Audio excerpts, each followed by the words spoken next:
विश्वे अमृतस्य पुत्रा जानन्तु विश्वे अमृतस्य सत्ता पश्यन्तु सर्वे अमृतस्वरूपं गच्छन्तु सर्वे अमृतं निधानम्। আজ কোজাগরী লক্ষ্মী পুজো। কোজাগরী কে জেগে আছে লক্ষ্মী পূজায়, অর্থাৎ লক্ষ্মী দেবীর ধন নেওয়ার জন্য কে জেগে আছেন? কোজাগরী পুজোর যে মাহাত্ম্য, সে মাহাত্ম্যের কথা শোনাবেন আচার্য সৌম্যেন্দ্রনাথ ব্রহ্মচারী এই অমৃত কথা অনুষ্ঠানে। নমস্কার। অমৃত কথা অনুষ্ঠানে দেবী পক্ষে আমাদের বিশেষ আলোচনা চলছে দেবী পূজার সম্পর্কে। মহাষ্টমী এবং মহানবমী তিথিতে আপনাদের সঙ্গে মহামিলনের সুযোগ হয়েছিল। এই করতে করতে দেবী পক্ষ প্রায় শেষ হয়ে এসছে। পূর্ণিমা যখন পূর্ণ চন্দ্র আকাশে উদিত হয়েছে, এই রকম পূর্ণিমা তিথির সন্ধ্যাবেলায় আমাদের দেশে মা লক্ষ্মীর পুজো করার একটা ব্যবস্থা আছে। সুভাষকেই আগে জিজ্ঞেস করি, আজকের আসরেও আমরা সুভাষকেও পেয়েছি, কাবেরীকেও সঙ্গে পেয়েছি। সুভাষকেও জিজ্ঞেস করি যে সুভাষ, সরস্বতী পূজা, লক্ষ্মী পূজা, গণেশ পূজা, নানান রকম পূজার ব্যবস্থা আছে, তার মধ্যে সবথেকে জনমানুষের পপুলার পূজা কে হওয়া উচিত? লক্ষ্মী পূজা তো খুবই পপুলার পুজো, কারণ উনি হচ্ছেন টাকা পয়সার দেবী, ধনের অধিষ্ঠাত্রী দেবী, তাই তো? লক্ষ্মী পুজো, তাই তার জন্য যে বিশেষ তিথি, যেমন সরস্বতী পুজোর বিশেষ তিথি কি? শ্রী পঞ্চমী বলে। শ্রী পঞ্চমী শীতকালে, বসন্তকালে। আর লক্ষ্মী পুজো হচ্ছে মা দুর্গার পূজার দেবীপক্ষের প্রায় সর্বশেষ পূজা, যখন যে সন্ধ্যাবেলাতে পূর্ণিমা তিথি থাকে সেই সময় কোজাগরী লক্ষ্মী তিথি, লক্ষ্মী পূর্ণিমার পূজা, লক্ষ্মী দেবীর পুজো করা হয়। একটা শুধু প্রশ্ন আসছে মহারাজি, জাস্ট একটু ছোট করে যদি আপনি বলে দেন কি এই এই এই সময় দেখা যায় ম্যাক্সিমাম পুজো হয়, যেমন ধরে নাও এই পুজো হলো তোমার জন্মাষ্টমী দিয়ে শুরু হলো, তারপরে দুর্গা পুজো, তারপরে ধরে নাও লক্ষ্মী পুজো, তারপরে কালী পুজো, এইরকম এক সময় ধরে নাও। এইটা কিন্তু অন্য সময় এতগুলো পুজো হয় না। ভারী সুন্দর প্রশ্ন। আমাদের যে সম্বৎসর রয়েছে তাতে দুটো অয়ন আছে, 6 মান্থস, দুটো ডিভিশন আছে। একটাকে বলে উত্তরায়ণ। উত্তরায়ণটা শেষ হয় কবে? 21শে জুন, এই জুলাই মাসে। জুলাই মাসে, যে যখন দিনটা বড় হতে হতে সব থেকে বড় হয়ে যায়, লংগেস্ট ডে বোধ হয় 22শে জুন ও সামথিং। 23শে জুন থেকে আস্তে আস্তে দিনটা ছোট হতে থাকে। দিন ছোট হতে হতে সব থেকে ক্ষুদ্রতম দিন কখন? 24 ডিসেম্বর। তাই জন্য 25শে ডিসেম্বরকে বড়দিন বলা হয়, কারণ সেদিন থেকে দিন বড় হতে আরম্ভ করে। এটা ধরে নেওয়া হয় যে যখন দিন ছোট হতে থাকে, অর্থাৎ আলোর ডিউরেশন কমতে থাকে, আলো হচ্ছে আমাদের প্রজ্ঞার প্রতীক, তখন আমাদের প্রাণ বা প্রজ্ঞা ক্রমশ আস্তে আস্তে স্তিমিত হতে থাকে। আর যখন বড়দিনের পর থেকে উত্তরায়ণ শুরু হয়, তখন আমাদের প্রাণ, দেহ প্রহর, প্রাণ চন্মনে হয়ে ওঠে। যেই সময়তে অ্যাকচুয়ালি আমাদের প্রাণটা একটু ঝিমিয়ে পড়ছে, তমগুণে আচ্ছন্ন হওয়ার ভয় আছে, সেই সময় ঋষিরা এই বেশি পুজোর ব্যবস্থা করেছেন, যাতে এই পূজার্চনার মাধ্যমে থ্রু দিস এক্সারসাইজ আমরা we remain alert and continuously connected to divinity. আচ্ছা, ঠিক আছে। এই জন্যে দক্ষিণায়নে দেখা যাবে বেশি পুজোর ব্যবস্থা আছে। তো দেবীপক্ষের শেষ পুজো আমরা আলোচনা করছিলাম মা লক্ষ্মী, যিনি হচ্ছেন প্রাইমারিলি ওয়েলথ অফ গড আর গডেস অফ ওয়েলথ। হ্যাঁ, ওয়েলথ অফ গডস না, ঠিক আছে। চণ্ডীতে, শ্রী শ্রী চণ্ডীতে পঞ্চম অধ্যায়ে অপরাজিতা স্তোত্রে একটা মন্ত্র আছে, ইয়া দেবী সর্বভূতেষু লক্ষ্মীরূপেণ সংস্থিতা নমস্তস্যৈ নমস্তস্যৈ নমস্তস্যৈ নমো নমঃ। 4 বার প্রণাম করা হয়েছে। সুভাষ, কেন? একবার তো হচ্ছে আমাদের ইন্ডিভিজুয়াল, তারপরে হচ্ছে কালেকটিভ, আমাদের সবার মধ্যে একটা লক্ষ্মী রূপ রয়েছে, তারপরে হচ্ছে কজাল, মানে এই যে সমস্ত যেখান থেকে এসছে, আর তারপরে হচ্ছে কজালের পরে ট্রান্সেন্ডেন্টাল। রাইট। এই 4টে যখনই আমরা 4 বার প্রণাম করব, এ বিষয়ে সজাগ থাকা উচিত। ঠিক আছে। এখন প্রশ্ন হচ্ছে ওয়েলথ, নানান রকম ওয়েলথ পৃথিবীতে আছে যেগুলো আমাদের দরকার। সব থেকে বড় ওয়েলথ আমাদের শাস্ত্রে কি বলেছে কাবেরী? ভক্তি। ভগবত ভক্তি। এই ভগবত ভক্তি যদি আমাদের পেতে হয় তাহলে শ্রী ভগবান স্বয়ং, তার কাছে কি ভগবত ভক্তি আছে কি নেই? না, তার কাছে থাকবে না, তার কাছে নেই। সুতরাং ভক্তি কার কাছে আছে? ভক্তর কাছে আছে। ভক্তর কাছে আছে। যিনি ভগবানের সব থেকে বেশি সন্নিহিত, ভগবতের নিত্য সাহচর্য বা তার কাছে থাকেন, তার কাছে। মা লক্ষ্মী স্বয়ং শ্রী বিষ্ণু বা ভগবানের নিত্য সহচরী, হ্যাঁ, সবসময় পা টিপে দিচ্ছেন। সবসময় উনি পা টিপে দিচ্ছেন। আজকাল আমি ঠিক জানি না এখানে যারা স্বামীরা আছেন তার দেখুন আপনার স্ত্রী আপনার পা টিপেন না আপনাকেই তার পা টিপে দিতে হয়, আমরা তার মধ্যে যাচ্ছি না। তো এই যে মা লক্ষ্মীর কাছে ভগবত ভক্তি আছে, কারণ তিনি নিত্য সহচরী ভগবানের, তাই তিনি দিতে পারেন সব থেকে বড় ওয়েলথ, সেটা হচ্ছে ভগবত ভক্তি। ঠিক আছে, এই ভগবত ভক্তি, এবং ভগবত ভক্তি যিনি দিতে পারেন তিনি টাকা পয়সা যশ যা কিছু দরকার, হ্যাঁ, সমস্ত কিছুই দিতে পারেন। এই জন্যে খুব নিষ্ঠার সঙ্গে সকলে এটা পুজো করার চেষ্টা করে। কিন্তু সবথেকে অসুবিধে হচ্ছে লক্ষ্মী পুজো সরস্বতী পুজোতে সহসা পুরোহিত পাওয়া যায় না। তাই আপনারা যদি মন্ত্র পূজা রহস্য কিনে নেন তাহলে আপনারা নিজেরাও একটু চেষ্টা করতে পারবেন, হঠাৎ দু একটা পুরোহিত রাস্তা থেকে ধরে না নিয়ে এসে, সে অন্য কথা। লক্ষ্মী পুজোতে এটাকে কোজাগরী পূজা বলে। এই কোজাগরী কথাটার মানে কি সুভাষ? মানে সারা রাত জেগে নিয়ে পুজো করতে। কোজাগরী, কে জেগে আছো? কে জেগে আছো? কে জেগে আছো আজকে?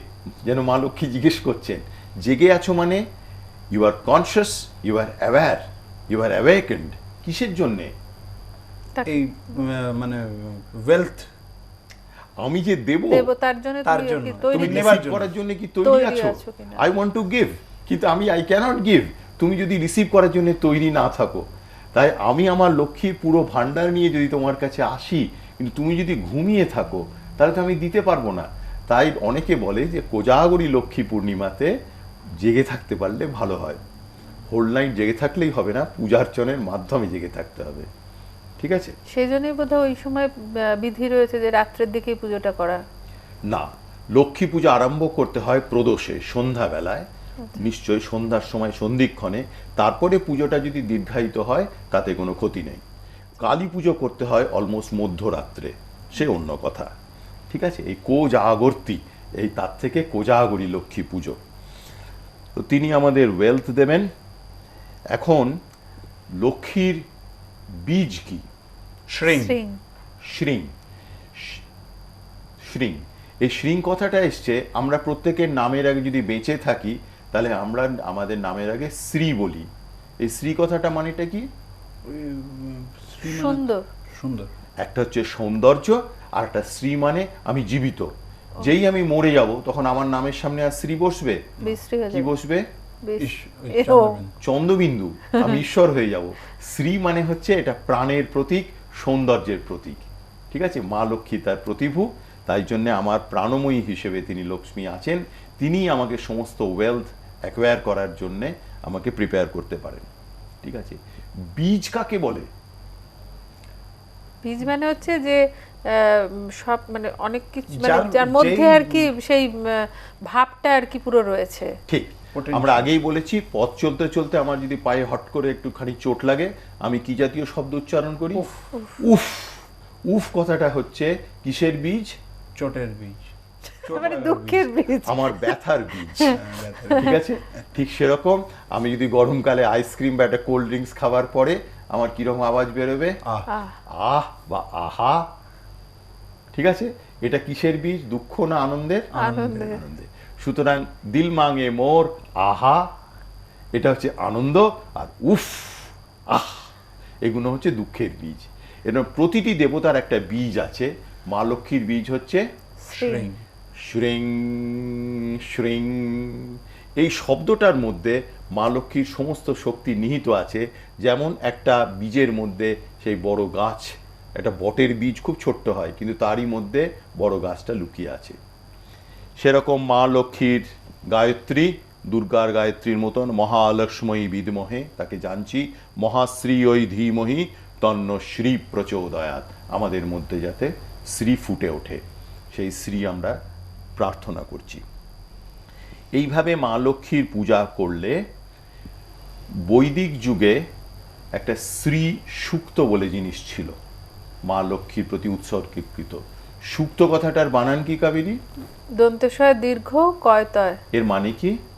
মানে মানে সু ভাবে উক্ত, যা সু উক্ত। হ্যাঁ, আমরা এমনি নর্মালি যদি অনেক রকম খাওয়া দাওয়া হয়, প্রথম আইটেম বাঙালিরা তেতো খায়, তাকে তো শুক্তো বলে। সেই শুক্তোর বানান কি? সেটা তালবস্বয় হর্ষ, সেটা অন্য জিনিস। হ্যাঁ। এটা হচ্ছে দন্তস্বয়ে দীর্ঘ উ, সেটা হয়েছে দন্তস্বয়ে হ্রস্ব উ, সু মানে মঙ্গলজনক, তাই জন্যে উক্ত। অর্থাৎ মনের মধ্যে একটা মঙ্গলময় ভাব সৃষ্টি হয়েছে, তার থেকে ঋষিকণ্ঠে যা উক্ত হয়েছে সেটা হচ্ছে সু উক্ত, অথবা ঋষি তো সেটা উচ্চারণ করেছে, আমি যদি সেই ঋষির উক্তির অনুগমন করি, ওটা উক্তি করি, তাহলে আমার মধ্যে একটা মঙ্গলময় ভাব জেগে উঠবে, একে সুক্ত বলে। শ্রী সুক্ত মন্ত্রটা বৈদিক মন্ত্র, একটু খটোমটো। এই মন্ত্র দুরকম হয়, যে যা কিছু মঙ্গলময় তাকে আমি আকর্ষণ করছি, আর যা কিছু সেই মঙ্গলেরই রিভার্স অমঙ্গলময় তাকে বলছি যে তুমি আমার থেকে দূরে সরে যাও। সুভাষ, এরকম যদি দুটো স্যাম্পল মন্ত্র শ্রীসূক্ত থেকে পড়ে শোনাস, তাহলে আমরা একটা আস্বাদন পেতে পারি। ওং উপয়িতু মাং দেব সখ কীর্তিশ্চ মণিনা সহ প্রাদুর্ভূতস্মি রাষ্ট্রেয়স্মিন কীর্তিম ঋদ্ধিং দদাতু মে। এটা ওনার শুভ বা কল্যাণময় জিনিসকে চাইছি। আর কোন জিনিসটাকে বিদেয়ী করতে চাইছি যদি একটা মন্ত্র বলিস?